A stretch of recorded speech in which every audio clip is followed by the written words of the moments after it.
Uma sinusoide é uma curva cuja ordenada é o seno geométrico do arco do círculo, cujo raio é igual à abscissa. Vem do latim sinus, que representa curva, prega ou seio. Estigma. Na origem desta palavra está o significado de picada, marca feita por um ferro, sinal ou tatuagem. Na medicina, indica sinal persistente ou característica de uma certa doença. Na gíria do nosso dia-a-dia, indica a percepção negativa perante um certo grupo, característica ou comportamento, estando bastante enraizado na nossa sociedade. O nosso escalão social ditar quem nós somos, a homossexualidade. Se eu for gordo, sou feio, mas se for magro, já sou bonito. Deixa-me pegar nesses padrões pré-estabelecidos do que deve ser a nossa imagem. Sabias que sempre apontaram muito o dedo às minhas sobrancelhas? São muito penteadas, carregadas. Porquê é que não as fazes? E isso inevitavelmente gera-te bastante insegurança, certo? No entanto, claramente já aprendeste a lidar com isso. Arrisco-me até a dizer que já são representativas da tua personalidade. É, por exemplo, como eu e a minha estrutura física. Estou sempre a ouvir os clássicos, vê lá, tens de te alimentar. Mas uma pessoa não manda na sua fisiologia, certo? Se estas inseguranças forem alimentadas com frequência, podem mesmo tomar tamanhas proporções, chegando a instalar-se em forma de medo. Tanto individualmente como na nossa jornada em conjunto, recusamos-nos a ter uma atitude passiva perante isto. Somos inconformadas por natureza e fazemos questão que esse valor ande de mãos dadas com o nosso propósito. Em 2018, com 21 e 22 anos, tivemos uma ideia que mudou a nossa vida, com a translação do conhecimento do meio académico para o mundo em que todos vivemos. Criámos uma startup, a Inovar, com a qual desenvolvemos soluções para a saúde digital. E o nosso primeiro produto foi precisamente para combater fobias. Hoje em dia, trabalhamos também para a gestão e terapia da saúde mental de uma forma mais abrangente, recorrendo à gamificação e com base na evidência, nomeadamente no reconhecimento emocional através de padrões fisiológicos e comportamentais. A ciência, na verdade, está não só na base de tudo o que nós fazemos, como de tudo o que nos rodeia, desde os conceitos aplicados, à sua compreensão, medição e avaliação. Para muitos, problemas de saúde mental são sinónimo de invalidez ou incapacidade. Ir ao psicólogo quer dizer que se é maluquinho. Há uma desvalorização global dos nossos sentimentos e emoções. Já todos ouvimos tem calma, isso já passa no momento da aflição. E provavelmente já tivemos mesmo dos dois lados, de quem recebe e de quem diz. Eu não sinto o que tu sentes, nem consigo vê-lo e, portanto, a tendência humana é para minimizar a sua importância. Antes da pandemia que agora vivemos, cerca de 970 milhões de pessoas em todo o mundo sofriam de um distúrbio de saúde mental. Agora, apesar dos efeitos da pandemia não serem ainda completamente conhecidos, os estudos reportam que mais de metade das pessoas sofreram algum impacto psicológico. 9 em cada 10 pessoas com um distúrbio de saúde mental diagnosticado reportam que a discriminação e o estigma têm um elevado impacto sobre o seu dia-a-dia. Segundo a Mental Health Foundation, comparado com outras condições de longa duração ou incapacidades, esta é mesmo a que mais inibe a empregabilidade. No que toca a cada um de nós, o cérebro está no centro de tudo, pelo que não há saúde sem saúde mental. Tudo no nosso corpo funciona à base de ligações neurológicas e balanços hormonais, pelo que há sempre um rastro fisiológico em tudo o que acontece. Havendo o efeito, é possível compreender a sua causa e, a partir daí, avaliar possíveis medidas a tomar. Peguemos o exemplo da ansiedade. Esta não é sempre patológica. Na verdade, precisamos de alguma para funcionar devidamente, visto que ela é o nosso grande motor de arranque no dia-a-dia. No entanto, quando ultrapassa determinado patamar, pode, de facto, tornar-se disfuncional e limitativa do nosso funcionamento, podendo assumir diferentes formas, entre as quais as fobias.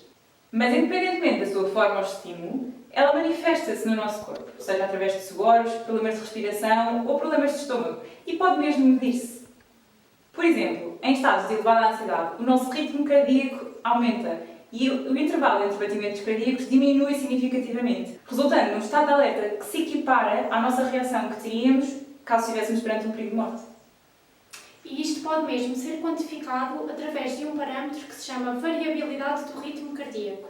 Em casos de ansiedade, esta variabilidade diminui, afetando assim a nossa capacidade de reação e cognição e tornando-nos mais propensos à exaustão. Portanto, ao contrário do que se pensa, apesar de muito variável, tudo isto é real, tangível e tem consequências. Se partíssemos uma perna, íamos ao médico até que tudo voltasse ao normal, certo? No caso da saúde mental, deveria ser exatamente o mesmo. Poderíamos deixar de agir como se não fosse?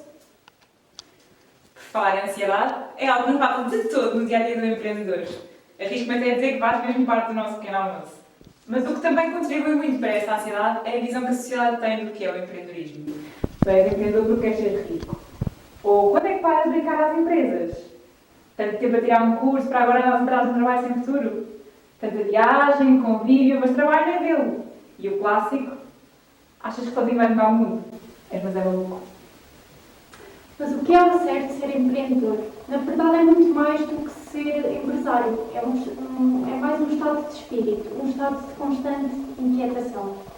Na verdade, é muito semelhante ao processo de engenharia, identificar um problema e projetar uma solução que colmate as limitações das já existentes. Para nós, ser empreendedor é querer fazer acontecer, é não nos conformarmos com uma situação só porque é assim que ela é normalmente encarada. É querer impulsionar a mudança. Olhemos para o Walt Disney. Ele tocou a vida de todos nós, certo? Mas sabiam que quando ele lançou pela primeira vez o Mickey Mouse, que foi rejeitado pela produtora, pelo simples facto da visão quase fóbica que a sociedade tem dos ratos? Hoje em dia ninguém questiona o valor do seu império. E a Caitlin Caricó, conhecem? Provavelmente não. Ela é uma bioquímica húngara que durante anos estudou os mecanismos baseados em mRNA. E os seus projetos foram constantemente desvalorizados, tendo as suas tentativas de financiamento sido rejeitadas. Hoje em dia, todo este seu trabalho está na base da vacina contra a Covid-19. Moral da história? Ser empreendedor é aceitar que os falhanços fazem parte da jornada e que são a nossa maior fonte de aprendizagem. É acreditar na missão e não desistir. Não há bem que sempre duro, nem mal que nunca acabe. Se ter medo de fazer diferente estivesse parado, hoje não tínhamos vacina para a Covid, nem os filmes a dizer para nos fazer sonhar. Sabiam que esta resiliência, enquanto motor para a mudança de que vos falamos, é mesmo algo que se treina? O nosso lobo frontal define e digere os nossos objetivos, nomeadamente o córtex pré-frontal é responsável pelo nosso foco, gestão da memória de curto prazo e força de vontade. No fundo, é o motor da nossa resiliência e perseverança. No entanto, as estruturas cerebrais responsáveis pelo nosso compromisso e planeamento da mudança não comunicam diretamente com as estruturas responsáveis pelo controlo dos nossos hábitos e ideias pré-concebidas. De facto, existe uma batalha neurobiológica quase constante entre as partes do cérebro responsáveis pela informação mais recente, o córtex pré-frontal, e a mais antiga, o sistema límbico. O primeiro é capaz de executar a tarefa, mas não automaticamente precisa de ser estimulado, ao passo que o segundo é capaz de o fazer inconscientemente. Cada vez que atingimos o nosso objetivo autoproposto, o nosso cérebro liberta dopamina, o neurotransmissor responsável pelo circuito neuronal da recompensa, fazendo-nos sentir fisicamente bem. É por isso que a repetição consciente de uma determinada tarefa é tão eficaz para a implementação desse hábito, como, por exemplo, estudar. Assim, o segredo da resiliência está em utilizarmos a dopamina em nosso favor. Mas como? Em primeiro lugar, ser consistente, mesmo quando não nos apetece, reforçando assim o hábito. Em segundo, cortar o elefante às costas, transformando tarefas complexas em parcelas mais simples. E por último, partilhar cada pequena vitória com quem nos rodeia. Tal como no ponto anterior, cada reforço positivo levará a uma maior libertação de dopamina, aumentando então o sentimento de prazer e autorrealização. Quem sabe então se o empreendedorismo não será mais do que a expressão de um vício de dopamina para diagnosticar. Mas uma coisa é certa, é muito mais do que algo que nasce connosco. Como em tudo, com força de vontade, é possível ser trabalhado.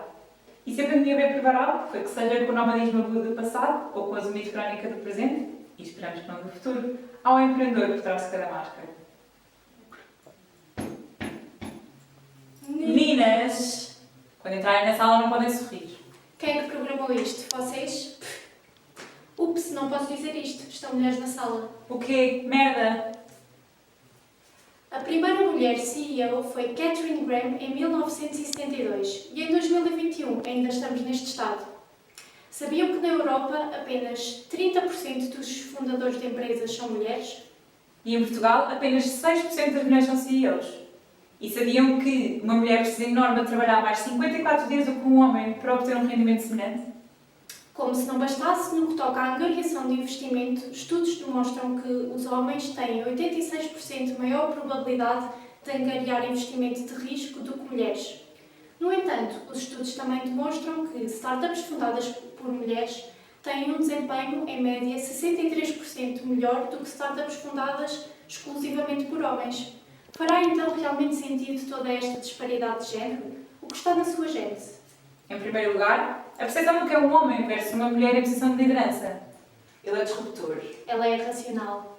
Ele é honesto. Ela é moralista. Ele é assertivo. Ela é matona. Ele é especialista. Ela é exibicionista. Ele é confiante e descontraído. Ela é desleixada. Para ele dizem, força, ele aguenta. Para ela dizem, não digas isso, é uma mulher. Quem nunca experienciou esta disparidade, tanto vindo de homens como de outras mulheres? Mas nem sempre nos damos conta. Aliás, muitas vezes acontece mesmo sem pensarmos duas vezes, tanto de quem julga como de quem é julgado. É algo tão enraizado na nossa sociedade que acontece mesmo de forma inconsciente. Esta é a definição de estereótipo. Lembram-se do córtex pré-frontal? Em conjunto com o hipocampo, são regiões do cérebro que tomam um papel central em funções como a aprendizagem, a memória ou a moderação do comportamento social. Estão em constante desenvolvimento até à fase adulta, coincidindo com a maturação da personalidade e tomada de decisão. Há um princípio que ilustra muito bem o que acontece quando a formação do estereótipo. O princípio de Hebb. Cells that fire together, wire together. E é precisamente isso que acontece. Perante um estímulo que advém de uma determinada experiência cultural, uma ligação neuronal é gerada entre o neurónio A e o neurónio B, sendo uma ligação neuronal fraca. À medida que esse estímulo se vai repetindo, a ligação vai também fortalecendo. Assim, quando um simples neurónio é ativado, toda a cadeia de ligações sinápticas associadas a esse estímulo cultural vai ser desencadeada, ativando milhares de neurónios e produzindo um determinado comportamento. Quando somos crianças, o nosso cérebro apanha tudo o que nos rodeia, nomeadamente a cultura do rosa e do azul, influenciando assim a forma como pensamos e nos comportamos. Desde cedo, as diferentes expectativas impostas a rapazes e a raparigas vão influenciar a nossa autoconfiança e capacidade de arriscar, enviesando assim as diferentes trajetórias profissionais e as nossas definições de sucesso. Como vemos, a cultura é capaz de moldar a nossa biologia. De facto, está fora do nosso controlo a exposição a estes estereótipos. Mas fará realmente sentido uma sociedade onde, para elevar o homem, a norma é rebaixar a mulher? Não deveriam os pratos da balança estar equilibrados? Não é o género que faz alguém mais capaz, sensível ou frágil. Não é ser anti-homem, não é ser anti-mulher. O mundo não é binário, somos todas pessoas. Está nas nossas mãos quebrar cada uma destas ideias pré-concebidas. Quando aprendemos algo, o nosso cérebro muda, criando novas ligações neuronais, tanto na nossa infância como ao longo de toda a vida. Como vimos, a ciência traz-nos clareza e diz-nos que para quebrar o estigma são necessários 3 ingredientes principais. Em primeiro lugar, tomada de consciência da sua presença. É fundamental reconhecer que só sei que nada sei e a sua relação não assim tão paradoxal com o saber é poder. Não conseguimos melhorar aquilo que não conseguimos medir e, portanto, o conhecimento e a informação são fundamentais para reconhecermos onde estamos e para onde queremos caminhar, tanto nos bons como nos maus momentos. Em segundo, motivação para a alteração dessa crença, com força de vontade e com a certeza de que haverá sempre uma descarga de dopamina ao virar da esquina.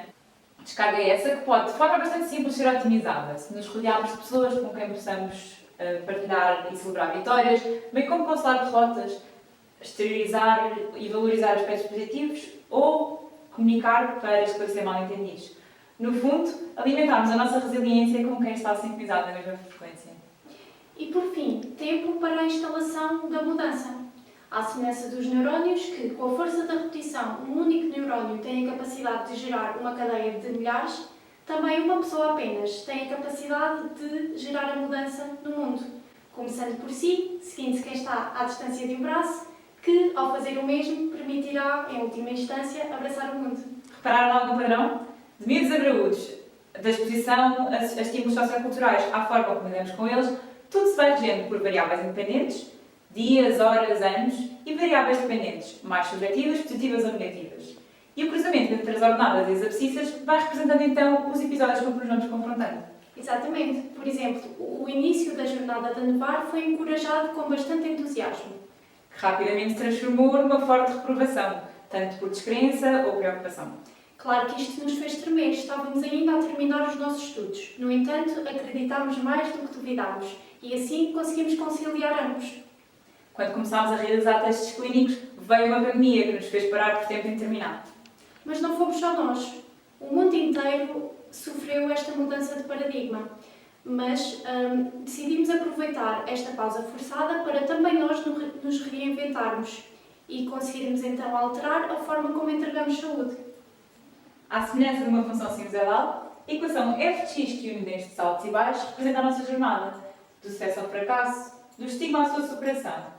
Com a certeza que existirão sempre momentos bons e momentos maus e que se estamos numa fase pior, cabe-nos a nós arregaçar as mangas e agir para que possamos subir de novo.